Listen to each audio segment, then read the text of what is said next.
شب است و پنجره ها بسته، شب است و کوچه تنهایی. بیا بیا که تماشایی است سکوت این شبی رویایی. شب است و پنجره ها بسته، شب است و کوچه تنهایی. بیا بیا که تماشایی است سکوت این شبی رویایی.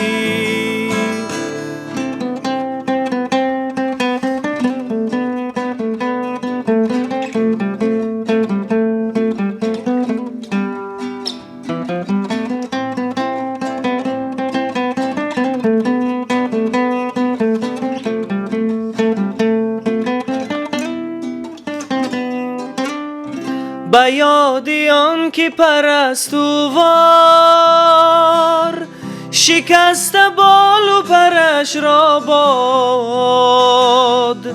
همیشه ابری و طوفانی است هوای این دل دریایی. تو را ببین که چه زیبایی در این سپیده آتش رنگ. مرا ببین که چه دلتنگم در این غروب تماشایی، در این غروب تماشایی. شب است و پنجره ها بسته، شب است و کوچه تنهایی. بیا بیا که تماشایی است سکوت این شبی رویایی.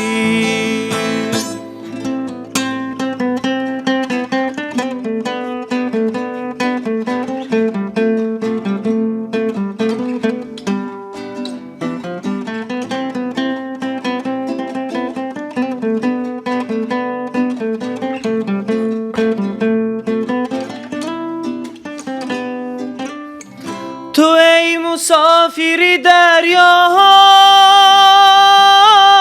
بدان که تا نفس باقی است در انتظار تو میمانم کنار ساحل تنهایی. سپیده سر زد و میدانم که او به خانه نمی آید. بخوان برای من ای مهتاب ز پشت پنجره لالایی. شب است و پنجره ها بسته، شب است و کوچه تنهایی. بیا بیا که تماشایی است سکوت این شبی رویایی. شب است و پنجره ها بسته، شب است و کوچه تنهایی. بیا بیا که تماشایی است سکوت این شبی رویایی، سکوت این شبی رویایی.